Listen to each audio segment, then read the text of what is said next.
এই মাহফিলের দীর্ঘ বছর ধরে যিনি আমাদের মাহফিলের প্রধান অতিথি ছিলেন, যিনি আমার এখন 37 বছর চলতেছে। 1990 17 জানুয়ারি আমার জন্ম, সঠিক জন্ম তারিখ যেটা। আমার 9 বছর বয়স থেকে যিনি আমার তালিমি মুরব্বী, পরবর্তীতে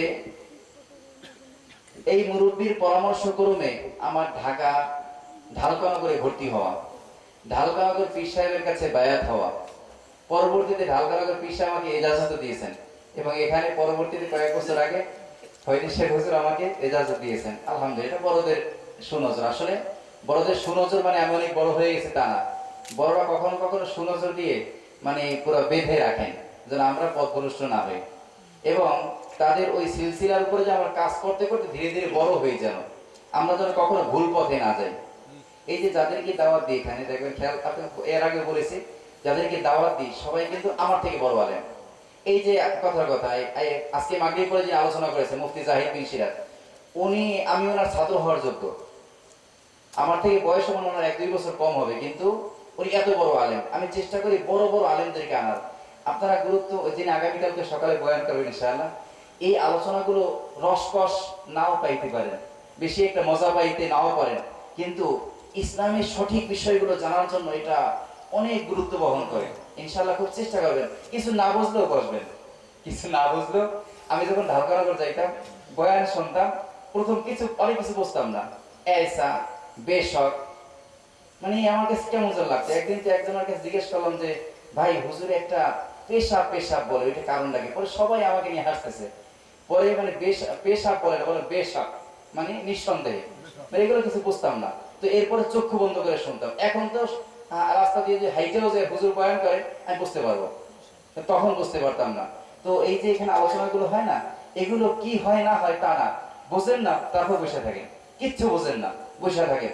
1 দিন 2 দিন 5 দিন পর পর দেখবেন যে শুধু বুঝতে পারেন তা না, বরং আলাদা মজাও পাইবেন। নারিকেল প্রথমে কেউ যদি মুখে দিয়া চাবাইতে থাকে, নারিকেল করে মজা পাইবে, কিন্তু যদি কোনোভাবে সিলাইয়ের ভিতরে যাইতে পারে মজা শুরু হয়ে যায় ইনশাআল্লাহ। আমাদের এই যে 2টা মাদ্রাসা, ওই পাশে এই পাশে, এই মাদ্রাসার উদ্বোধন, এই মাদ্রাসার ইট মানে সর্বত্র ইট রাখা হুজুরের আব্বাজান করেছেন। এই মাদ্রাসা করা এটা আমি চেয়েছিলাম দেরিতে করতে। আমার কথা ছিল যে দেওবন্দের কোন হুজুর ভারত থেকে আসবে, তারপরে এটা উদ্বোধন করব, শুরু করব। ফয়দি শাহ হুজুর বলছেন দেরি একটা দেরি, আগেরটার মধ্যে বরকত আলাদা। এই শুরু করলাম তাড়াহুড়ো করে। এদিকে মায়েরও কথা ছিল। মায়ের একটা জিনিস খেয়াল করছি যে কোন একটা কথা বললে বড়দের সাথে মিলে যায়, মানে কোন একটা পরামর্শ দিলে দেখছি কোন সময় বিভিন্ন বিষয়ে পরামর্শ করলে ফয়দি শাহ হুজুর পরামর্শ দিতেন, মায়ের সাথে জিজ্ঞেস করতেন, দেখতেন যে মিল খায়। ঢালকানগর পীর সাহেবের কথার সাথে মিল খায়, এরকম কিছু কিছু বিষয় পাইছে। আবার এই ফয়দি শাহ হুজুরের কাছে কি বলো, আব্বার কথা বলতে হয়। এই ফয়দি শাহ হুজুরের কাছে ন্যস্ত করার বিষয় কিন্তু আব্বাই করছেন, মানে সন্তানকে ছাইড়া দিয়েছেন তাদের কাছে, যোগ্য যোগ্য ব্যক্তিদের কাছে। আমাকে নিয়ে ঢাকা পড়াইবে 35-40টা মাদ্রাসা খোঁজাখুঁজি করতেছে। অনেকে বলতেছে মাসুম গিল তোমার বাপে কিন্তু ঢাকা সব মাদ্রাসা তন্ন করতেছে খোঁজার জন্য। আমাকে কোথায় ভর্তি করবে পরামর্শের জন্য ঢাকা রহমানিয়ার প্রতিষ্ঠাতা হযরত মাওলানা আজিজুল হক সাহেব রহমাতুল্লাহি আলাইহি শাইখুল হাদিস, ওনার সাথে পরামর্শ, খতিব ওবাইদুল হক সাহেবের সাথে পরামর্শ, মুফতি নুরুদ্দিন সাহেবের সাথে পরামর্শ, বড় বড় ওলামায়ে সাথে পরামর্শ। আসলে এই লাইন থেকে দিকে যাওয়াটা, তাদের এই লাইনটা ধরাই দেওয়া। আমি যে শ্রম কম করেছি তার, আমিও শ্রম বহুত দিছি, বহুত কষ্ট করছি, টাকা পয়সা তো খুব একটা ছিল না, এরকম। যাই হোক, আপনাদের দোয়া আলহামদুলিল্লাহ। কিছু কথা বললাম, কথা বলাটা মন থেকে আসলে এই জন্য যে এখন যে হুজুর বয়ান করবেন, ওনার আব্বার সুনজর ছিল আমার জীবনে সবচেয়ে বেশি। এবং হুজুর যখন মারা গেছে তখন আমার মা বলতেছেন যে মানে আমার কোমর ভেঙে যাবে। হুজুর তো দুনিয়া থেকে বিদায় নিয়েছেন, বিদায় নেওয়ার পর বুঝতেছি যে আসলে আমার কি পরিমাণ আমার কোন লোকটা চলে গেল, কি বলবো আসলে। যাই হোক, এই মাহফিলে যত সিস্টেম করতেছি না, কিছু কিছু এর মধ্যে 70-80% পরামর্শ বা দিক নির্দেশনা এই হুজুরদের মাদ্রাসা থেকে শেখা, ওখান থেকে শেখা। আলহামদুলিল্লাহ, এই পর্যায়ে অত্যন্ত গুরুত্বপূর্ণ নসিহত পেশ করবেন কারিমপুরের হযরত পীর সাহেব হুজুর আমাদের মুরব্বী শাইখ ও মুর্শিদ মরহুম আলহাজ হযরত মাওলানা আল্লামা নুরুল হুদা ফয়জি রহমতুল্লাহি আলাইহির সুযোগ্য বড় সাহেবজাদা ও খলিফা এবং খুলনা হযরত মাওলানা নুরুল আমিন সাহেব পীর সাহেব খুলনা তার খলিফা, আমাদের শ্রদ্ধেয় বড় ভাই হযরত মাওলানা হেদায়েতুল্লাহ ফয়জি পীর সাহেব করিমপুর দামাত বরকাতুহুম, হযরত এখন বয়ান করবেন। হযরতের বিষয়বস্তু শরীয়ত, তরিকত, হাকিকত, মারিফত ও ইসলামী বিষয়সমূহ নিয়ে বাড়াবাড়ি, ছাড়াছাড়ি ইত্যাদি বিষয় সংক্ষেপে আলোচনা করবেন ইনশাআল্লাহ। আল্লাহ পাক রব্বুল আলামিন হযরতের হায়াতের মধ্যে বরকত দান করুন। আমি হযরতকে তার গুরুত্বপূর্ণ নসিহত পেশ করার জন্য বিনীত অনুরোধ জানাচ্ছি। আসসালামু আলাইকুম ওয়া রাহমাতুল্লাহি ওয়া বারাকাতুহু।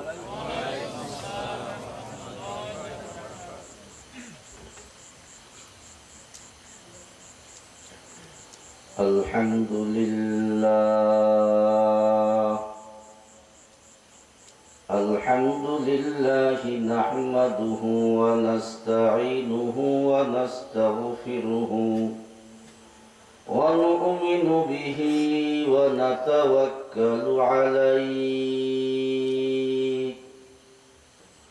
ونعوذ بالله من شرور أنفسنا من يهده الله فلا مضل له ومن يضلله فلا هادي له ونشهد أن سيدنا وسندنا وحبيبنا وحبيب ربنا ومولانا محمد صلى الله عليه وعلى آله وأصحابه وأزواجه وبارك وسلم. أما بعد فقد قال الله تبارك وتعالى في شان حبيبه ومحبوبه ومعشوقه مخبرا وآمرا: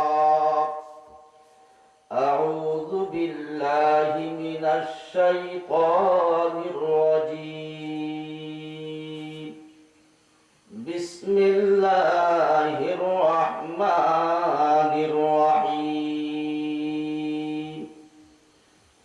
قد أفلح من زكاها وقد خاب من دساها. الآية. بسم الله الرحمن الرحيم. والذين جاهدوا فينا لنهدينهم سبلنا وإن الله لمع المحسنين. آمنت بالله صدق الله مولانا العظيم. قال النبي عليه الصلاة والسلام: من يرد الله به خيرا يفقهه في الدين، أو كما قال رسول الله صلى الله عليه وسلم: إن الله وملائكته يصلون على النبي يا أيها الذين آمنوا صلوا عليه وسلموا تسليما. اللهم صل على محمد وعلى آل محمد وأنزله المقعد المقرب عندك يوم القيامة. اللهم صل على محمد وعلى آل محمد وأنزله المقعد المقرب عندك يوم القيامة. اللهم صل على محمد النبي الأمي وعلى آله وأصحابه وأزواجه وبارك وسلم. مومن ذکر خدا بسیار گور، مومن ذکر خدا بسیار گور، یاد او کن یاد او کن یاد او، یاد او کن یاد او کن یاد او، لا الہ الا اللہ لا الہ الا اللہ لا الہ الا اللہ لا الہ الا اللہ لا الہ الا اللہ محمد رسول اللہ صلی اللہ علیہ وسلم.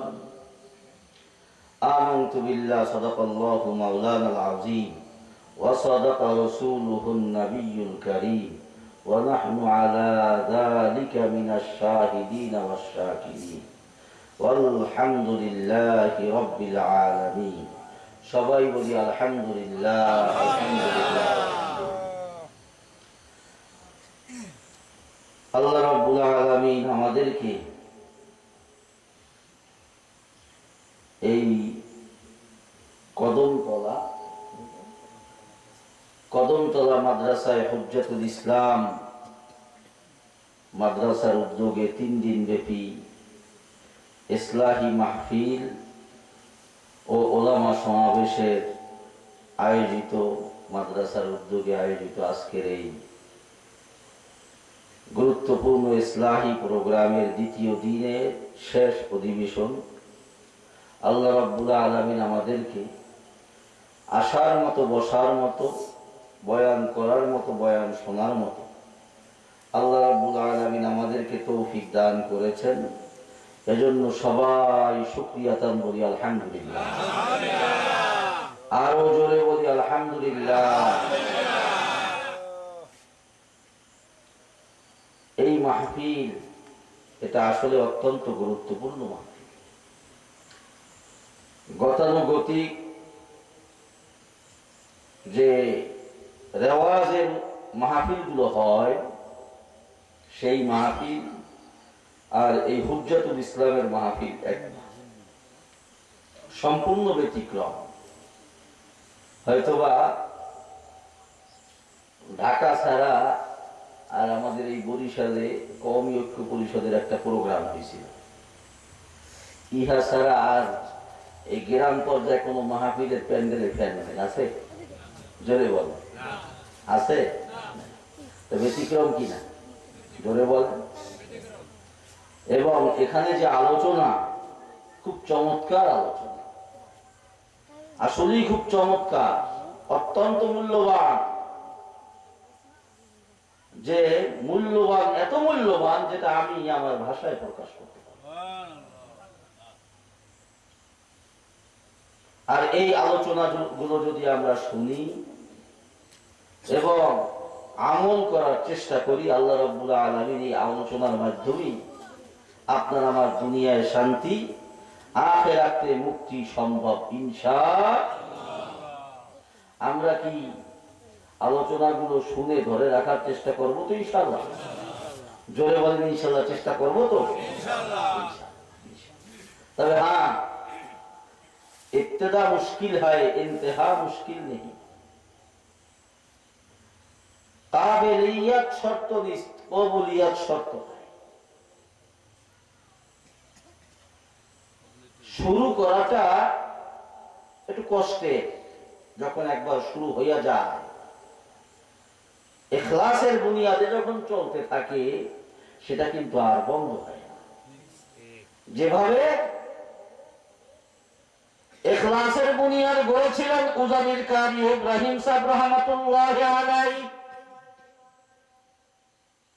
এত চমৎকার ইখলাস তার মধ্যে ছিল যে ইখলাসের বদৌলতে উজানির আশেপাশে চতুর্দিকে যত বাড়ি দেখা যায় সব বাড়ির দিকে আপনি গিয়া দেখবেন প্রত্যেকের ঘরের ভিতরে কারি সাহেব পাওয়া যায়। কেন পাওয়া যায়? যে ইখলাসের বদৌলতে যদি কোনো মানুষ সামান্য থেকে সামান্য দুনিয়ার উল্টা গিয়া যদি কেউ কাজ করে একমাত্র লিওয়াজিহিল্লাহ, কার জন্য ধরে বলে? আল্লাহর জন্য কাজ করে, সেই কাজটাকে আল্লাহ রাব্বুল আলামিন অধিক পছন্দ করেন। যেমন করেছিলেন কে? কারি ইব্রাহিম সাহেব রাহমাতুল্লাহি আলাইহি। তার একটা ঘটনা হঠাৎ মনে পড়ে যায়। কারি ইব্রাহিম সাহেব রাহমাতুল্লাহি আলাইহি তার শায়েখ ছিলেন হাকিমুন নফস কুতুবুল আলম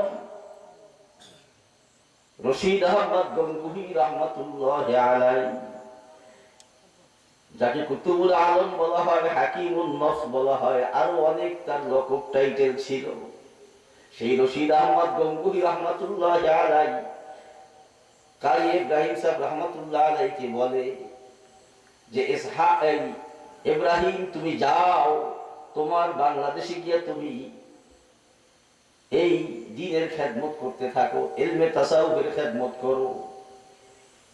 যখন নির্দেশ দিয়েছে সাহেব, চলে আসছেন এলাকায়। এলাকার মানুষ সব উল্টা। এলাকার মানুষ কি করে বলে? সব উল্টা, একজনও বাইরে নাই। আর এভাবেই যত জায়গায় দেখেছেন কোথাও বাইরে ছিল না। এই বাদাম তলাও বাইরে নাই, হইছে আস্তে আস্তে। চোখের পানি লাগবে, ইখলাস লাগবে। আমার আব্বাজান রাহমাতুল্লাহি আলাইহি আমাকে বারবার বলতেন, বাবা, যেই বক্তা, যেই উলামায়ে কেরাম চুক্তি কইরা মাহফিল করে, তাদের দিয়ে বয়ান করাবা না। কেন? যারা টাকা পর্যন্ত দিয়ে চুক্তি করে, এদের দ্বারা কি হবে? আমরা বলতাম মাঝে মাঝে। আজকেও এখানে আসছি, যখন আমাকে কেন সবার সাথে পরিচয় নেই, আমার সাথে কেমন নতুন আসছি এই জায়গায়। একজনে বলে যদি এখান থেকে হাবিবুর রহমান বা নামবাড়ি যদি আনতো, আমি কারো গিবাদ করতেছি না, আপনারা সেটা বুঝবেন না। তারা কিন্তু খারাপ, তারা ভালো, তারা তাদের হাইসিয়াতে ভালো। এখানে কিন্তু বলছি যারা টাকা চুক্তি করে বা টাকাওয়ালা ভাইরালওয়ালা, এখানে ভাইরাল শর্ত না, ইখলাস শর্ত। কি শর্ত করে বলে? ইখলাস শর্ত। ইখলাস কাকে বলে? ইখলাস কাকে বলে? যে আমি একমাত্র করব কার জন্য? আল্লাহর জন্য। কার জন্য করব? আল্লাহর জন্য। এই জিনিসটা অন্তরে বদ্ধমূল রাখতে হবে। আর এইটা বদ্ধমূল কিন্তু একদিনে হবে না, 2 দিনে হবে না, 1 বছরে হবে না, 2 বছরেও হয় না। এরকম চেষ্টা করতে করতে যে কোনো একজন শায়েখের হাতে হাত দিয়া যখন পরামর্শ নিয়ে যখন চলা যায়, তখন আপনার আমার অন্তরে কেবল ইখলাস পয়দা হওয়ার রাস্তা তৈরি হবে। এছাড়া রাস্তা হয় না। আমাকে যে এই মুফতি মাসুম বিল্লাহ সাহেব যে বিষয়টা দিলেন, সে বিষয়ও এটা যে শরীয়ত, তরিকত, হাকিকত, মারফত বাড়াবাড়ি ছাড়াছাড়ি আছে কি নাই জোরে বলে। আর যেই জিনিসের দাম বেশি, সেই জিনিসের নকলও বেশি হয়। হয় কি হয় না জোরে বলে? হয় কি হয় না? এই দেখেন আপনাদের বরগুনায় একটা জর্দা আছে, জর্দার নাম ঢাকা জর্দা, আছে কি নেই? এই ঢাকা জর্দাটা কিন্তু বরগুনাবাসী যথেষ্ট কদর করে, যারা পান খায়, ঠিক কিনা? কিন্তু এই জর্দাটা যেহেতু কদর বেশি, এই জর্দাটার নকলও বেশি, ঠিক কিনা? তাই যেই জিনিসটার কদর বেশি, সেই জিনিসটার নকল বেশি, ঠিক কিনা? তারপরেও যারা এই ঢাকা জর্দাকে চেনে, ঢাকা জর্দার মহাব্বত যাদের অন্তরে আছে, তারা 1 কিলোমিটার দূরে গিয়াও হইলেও ওই ঢাকা জর্দাটা নিয়ে আসে। হয় কি হয় না জোরে বলে? ঠিক তদ্রুপ আমাদের এই বাংলাদেশ, ভারত, পাকিস্তান যাকে বলা হয় উপমহাদেশ, এই উপমহাদেশে কিন্তু ইলমে তাসাউফ, পীর মুরিদিয়াত, তসদ্দিদ চর্চা এমন ভাবে আছে, এটাকে মানুষ কিন্তু অত্যন্ত কদর করে, অত্যন্ত সম্মান করে, অত্যন্ত মহাব্বত করে, এমন সম্মান করে নিজের জীবনকে পর্যন্ত বিলীন করে দেয় এই রাস্তায়। ঠিক কিনা জোরে বলেন?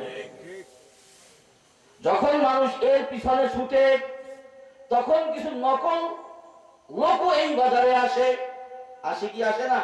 তখন কোনটা আসল কোনটা নকল এই জিনিসটা কিন্তু আপনি আমি যাচাই করতে পারি না। পারি জোরে বলে? পারি। উজানির কারি ইব্রাহিম সাহেব রাহমাতুল্লাহি আলাইহি এজন্য সর্বপ্রথম চাঁদপুর উজানির জমিনে সর্বপ্রথম যেই কাজ করেছিলেন, ওয়া ইযা তুলিয়াত আলাইহিম আয়াতুহু যাদাতুহুম ঈমানাও ওয়া আলা রাব্বিহিম ইয়াতাওয়াক্কালুন। কোরআনুল কারীমের আয়াত যখন তেলাওয়াত হবে তখন কিন্তু ঈমান বাড়িয়া যায়। ঈমান কি হয়? বাড়িয়া যায়। আর কোরআনুল কারীমের আয়াত যদি কোনো বান্দার তেলাওয়াত হয়, যে সঙ্গে তার আমল বাড়িয়া যায়, তার অন্তর নরম হইয়া যায়। এরকম ঘটনা আপনারা শুনছেন কি শোনেন নাই? বহু ঘটনা আছে। আর আল্লাহর কোরআনে আয়াতই তো আছে। যখন কোরআনুল কারীম তেলাওয়াত করা হবে তখন ঈমান বাড়িয়া যায়, আল্লাহ নিজে বলেছেন। এজন্যই তো খলিফাতুল মুসলিমিন হযরত ওমর ফারুক রাদিয়াল্লাহু তাআলা আনহু তার আপন বোন, কি বোন? নাম কি জানা আছে? ফাতেমা। নাম কি? ফাতেমা। ওমর ফারুকের আপন বোন নাম কি? ফাতেমা। বিবাহ হয়েছে।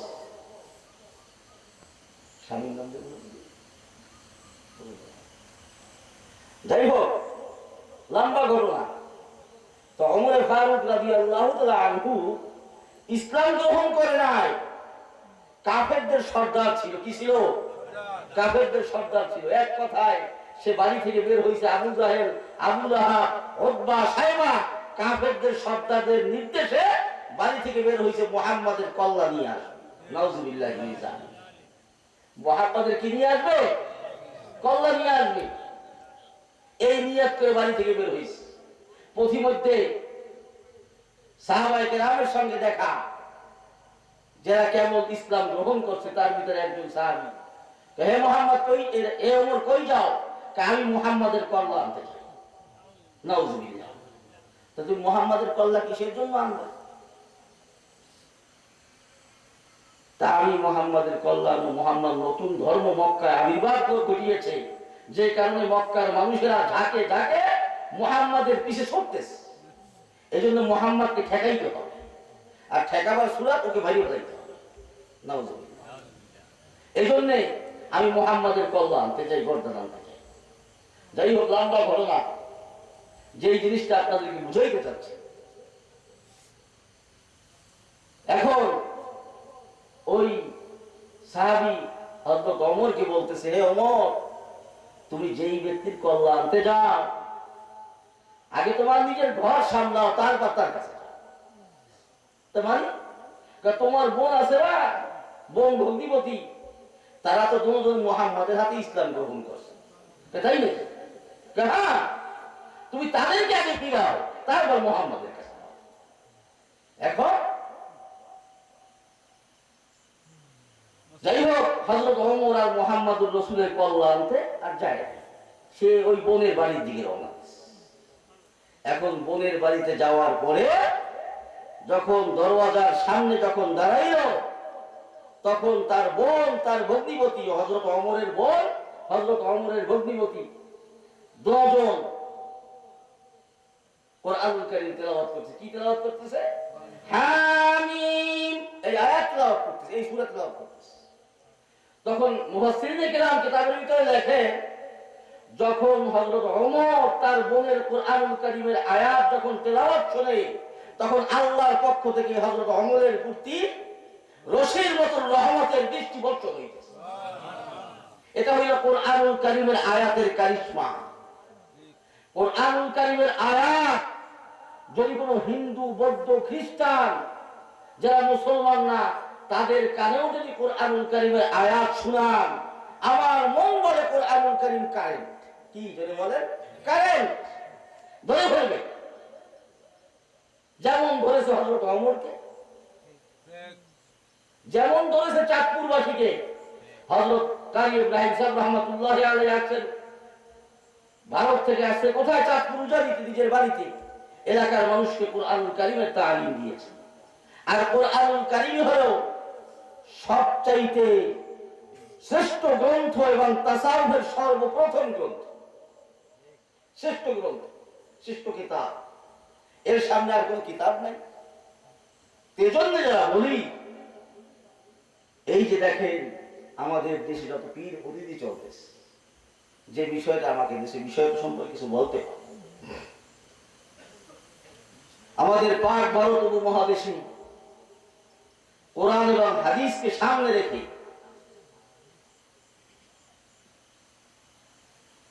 চারটি মাযহাব প্রচলিত আছে। কয়টি মাযহাব? জোরে বলেন না। চারটি মাযহাব। আপনাদের কি মুখস্থ আছে? তারপর বলি আমি আপনাদের। একটা হলো হানাফি মাযহাব, আর একটা শাফি মাযহাব, আর একটা হাম্বলি, আর একটা মালিক। কয়টা হলো? চারটা মাযহাব। এই চারটা মাযহাব সঠিক। আপনি হানাফি মাযহাব গ্রহণ করেছেন, আপনি শাফি মাযহাবকে অমান্য করতে পারবেন না, বা ঘৃণা করতে পারবেন না, বা চক্ষু রাঙিয়ে কথাও বলতে পারবেন না। যদি কথা বলতে যান, তা আপনার ঈমান দুর্বল। আপনার ঈমান কি? দুর্বল। কথা বলা যাবে না। আর যদি আপনি কটাক্ষ করেন, আপনার ঈমানই থাকবে। আর এই চারটা মাযহাবের মূলকে মুহাম্মাদুর রাসূলুল্লাহ সাল্লাল্লাহু আলাইহি ওয়াসাল্লাম। তাহলে কি বলতে পারেন হুজুর, তো চারটে মাযহাব হইল কেন? প্রশ্ন আসে না? সংক্ষেপে একটা উত্তর দেব।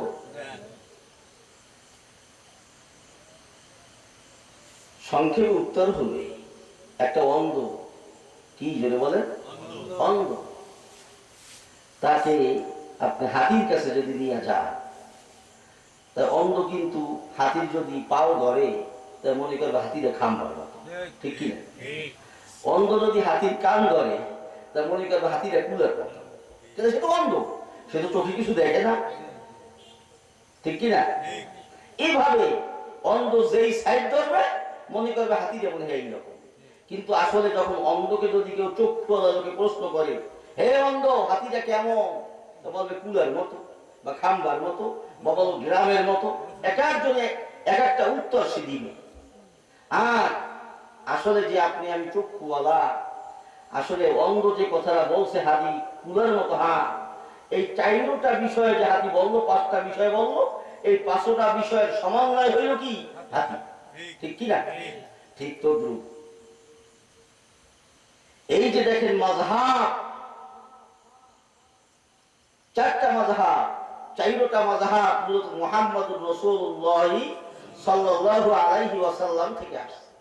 আপনি এক একটা অমান্য করতে পারবেন না। হয়তোবা দেখা যায় আমাদের বাংলাদেশে হানাফি মাযহাব বেশি, পাকিস্তানে হানাফি মাযহাব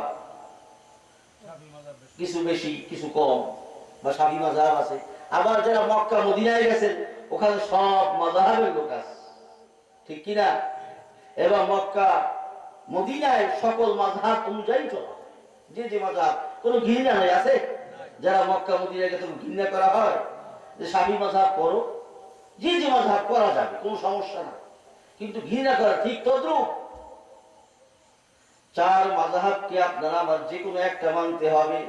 অনেকে বলতে পারেন হুজুর, আমি কোনো মাযহাব মানবো না, আমি কোনো মাযহাব মানবো না। হ্যাঁ, আপনি যদি মাযহাব না মানিয়া চলতে পারেন, সেটাও সম্ভব, কিন্তু সেটা আপনার জন্য না, আমার জন্য না, সেটা মুস্তাহিব। যারা বিজ্ঞ আলেম, তাদের জন্য সম্ভব, কিন্তু এটা আপনার আমার জন্য সম্ভব। কি কথাটা বুঝাইতে পারছি? অনেকে দেখবেন এখন কিন্তু আমাদের সমাজে কিছু বের হয়েছে যে মাযহাব মানি না, মাযহাব লাগে না। আরে বোকা, তুই বলো মাযহাব না, তুই কত বড় স্তরে আলেম হয়েছিস যদি মাযহাব মানো না? আর যারা বলে মাযহাব মানি না, মনে করেন ওরা আলেম না, আন্ডা ঘুষ। ও আন্ডা ঘুষ, ও আলেম না, এই জন্য মাযহাব মানি এসে কথা বলে। যদি আলেম হয় তো সে কোনোদিন বলবে না যে আমি মাযহাব মানি না।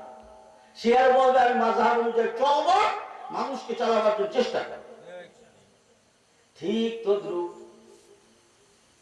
মাযহাবের পাশাপাশি ইলমে তাসাউফ, আমি যে আয়াতে কারিমা আপনাদের সামনে পেশ করেছি, আল্লাহ রাব্বুল আলামিন কুরআনুল কারীমের ভিতরে বলেন, ক্বাদ আফলাহা মান যাক্কাহা ওয়া ক্বাদ খাবা মান দাসসাহা। হে আমার বান্দা বান্দি, তুমি তোমার আত্মাকে, কলবকে পরিষ্কার করো। কি করো? পরিষ্কার করো। আর আত্মা, কলব, এটাকে পরিষ্কার পরিশুদ্ধ করা এটা অতীব জরুরি, ফরজ, করাই লাগবে। কি জোরে বলেন? করাই লাগবে। এজন্য আল্লাহ রাব্বুল আলামিন অন্য আয়াতে বলেন, ওয়াল্লাযীনা জাহাদু ফীনা লানাহদিয়ান্নাহুম সুবুলানা ওয়া ইন্নাল্লাহা লামাআল মুহসিনিন।